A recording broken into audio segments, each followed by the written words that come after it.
Hello friends, I am Kusum Bhardas. This video is about to detailed notification of DSSB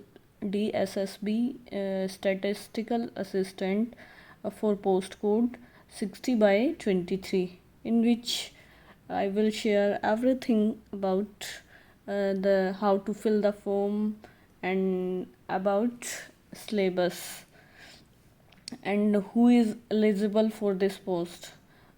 okay, जैसे कि आप सब बहुत panic हो इस वैकेंसी के लिए, मतलब जो एलिजिबल है जो बच्चा इसके लिए।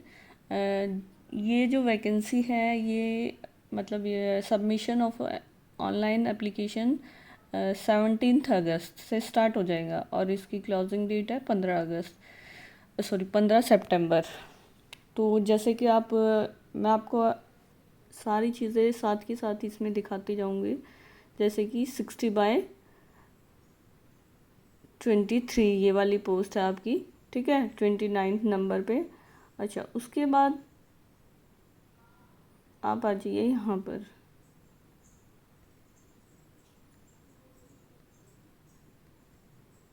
Yes, this one 60 by 23।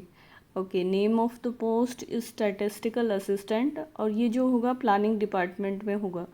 इसके लिए जो वैकेंसीज़ हैं, यूआर अनरिजर्व्ड कैटेगरी के लिए 111, ओबीसी के लिए 63, SC 28, ST 18, EWS 24, total vacancies 244।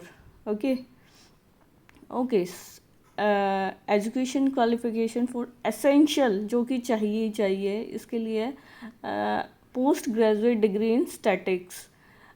कई बार क्या होता है, आप लोगों ने नोटिफिकेशन को ही ध्यान से नहीं पढ़ा होता, जिसकी वजह से आप ज़्यादा पैनिक होते हो।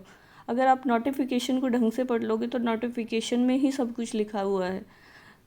Post graduate degree in statistics या ऑपरेशनल रिसर्च हो आपकी, post graduate mathematics statistics applied statistics, other one, और post graduate degree in economics mathematics commerce with statistics as one of the subject या पेपर इन पोस्ट ग्रेजुएशन या graduation है। इसका मतलब है आपकी कोई भी कोई नहीं पोस्ट ग्रेजुएशन डिग्री इकोनॉमिक्स हो, मैथमेटिक्स हो या कॉमर्स हो, और उसमें आपने एक सब्जेक्ट या एक पेपर ग्रेजुएशन लेवल पे या पोस्ट ग्रेजुएशन लेवल पे आपने स्टैटिक्स का कोई पेपर पढ़ा है, तो वो आप उसके लिए एलिजिबल होगे। एक नीचे आपने देखोगे एक नोट भी लिखा हुआ है जिसमें बिल्कुल क्लियरिफाई कर दिया है इन्होंने, the candidate who has passed statics as one of the paper या subject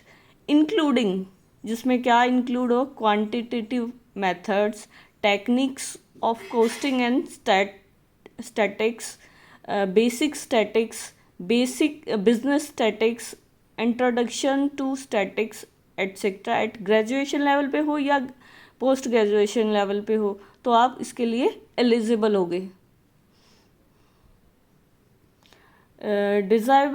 desirable working knowledge of computer होनी चाहिए।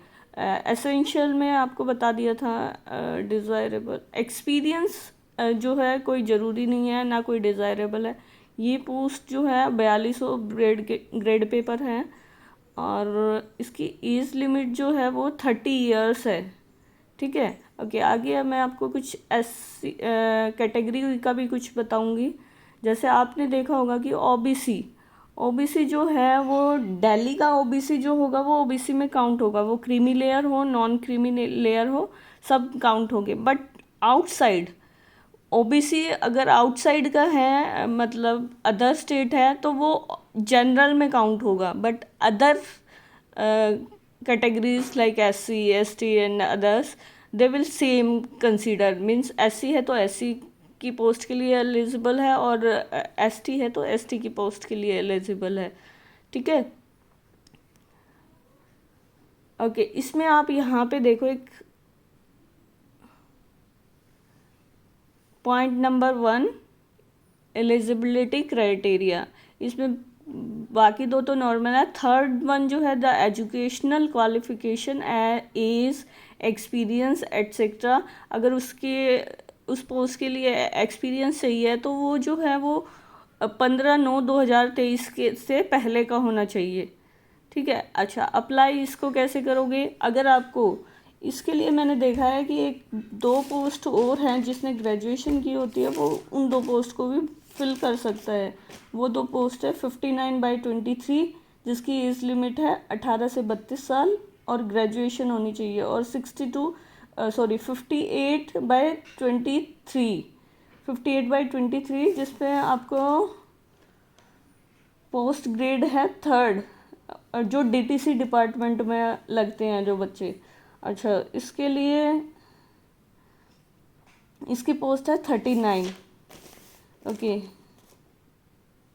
अच्छा, इस पोस्ट के लिए जो है Tier 1 ही होता है, मीन्स एग्जामिनेशन स्कीम जो है 1 टीयर, मीन्स एक ही टीयर होगा, इसके बाद कुछ नहीं होगा, ना आपका इंटरव्यू होगा, ना आपका कोई और मतलब 2nd टीयर कुछ नहीं होगा, जैसे एसएससी में होता है वैसा कुछ नहीं होगा, ना आपका कंप्यूटर वगैरह का कुछ ऐसा टेस्ट वेस्ट। हाँ, मेडिकल होता है जो जॉब के लिए। अच्छा, इसमें दिया हुआ है सेक्शन ए में आपको जनरल अवेयरनेस आएगी 20 नंबर की, जनरल इंटेलिजेंस मीन्स रीजनिंग आएगी 20 नंबर की, मैथमेटिक्स आएगा 20 नंबर का, हिंदी आएगी 20 नंबर की और इंग्लिश आएगी 20 नंबर की। लेकिन मैं आपको एक और बात बताऊँ, इस पार्ट ए को हल्के में मत लेना। कई बच्चे क्या होते हैं, पार्ट ए को हल्के में ले लेते हैं और पार्ट बी पे फोकस करते हैं, बट पार्ट बी में आप ज़्यादा नंबर नहीं खींच पाओगे। पार्ट ए में आप ज़्यादा नंबर खींच सकते हो। क्योंकि ये वैकेंसी ऐसी होती है जिसमें आप मतलब ज़्यादा कट ऑफ नहीं जाती है इस वैकेंसी के लिए। ठीक है, तो आप पार्ट बी को भी स्ट्रॉन्ग बनाओ, लेकिन ऐसे टॉपिक्स करो जो आप अच्छे से कर सकते हो। उसको उसमें कैसे भी घुमा के क्वेश्चन आए आप उसको कर लो, लेकिन पार्ट ए जो है वो बहुत स्कोरिंग होगा। जीके में आप हो सकता है या थोड़ा कम हो, बट बाकी जो सब्जेक्ट्स हैं इसके 4 रीजनिंग, मैथ्स, इंग्लिश, हिंदी, ये बहुत अच्छा मतलब स्कोर कर सकते हो आप यहाँ से। ओके। सेक्शन बी के लिए मैं आपको अलग से एक ऑब्जेक्ट जो इसके क्वेश्चंस आएंगे सेक्शन बी में, सब्जेक्टिव जो क्वेश्चन है सब्जेक्ट से रिलेटेड, वो मैं आपके लिए एक अलग से टॉपिक की मतलब वीडियो बना दूंगी। एक मिनट।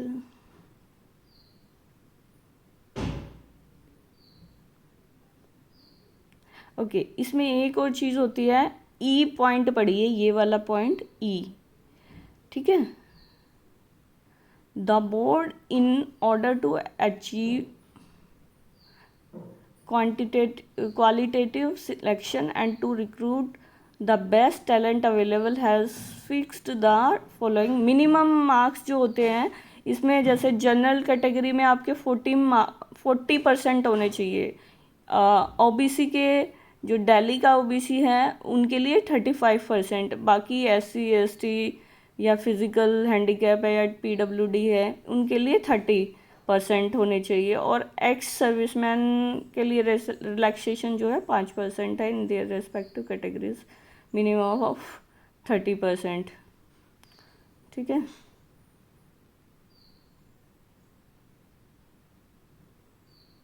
ओके, और इस पोस्ट के लिए ना बहुत कम जगह आपको मतलब डाटा अवेलेबल होगा, क्योंकि जब हमने तैयारी की थी तो हमें भी कुछ कहीं मिला नहीं था, इसलिए मैं आपके लिए आपकी हेल्प करने के लिए रेडी हूँ, क्योंकि हमें पता है जो हमने फेस किया था जब हम तैयारी कर रहे थे।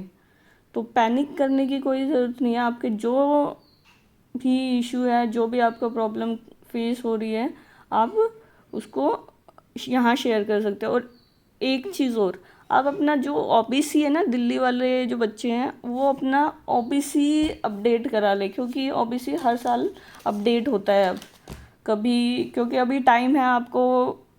आज कितनी तारीख हो गई, 7-8 जो भी है, 7 अगस्त, तो 17 से है, और 1 महीना एक अप्रॉक्स आपका एग्ज़ाम मतलब सॉरी आपके फॉर्म फिलअप होंगे, तो आप बनवा सकते हो। अगर आपका पहले ही बना हुआ है, बस वो अपडेट होना उसको तो जल्दी हो जाता है।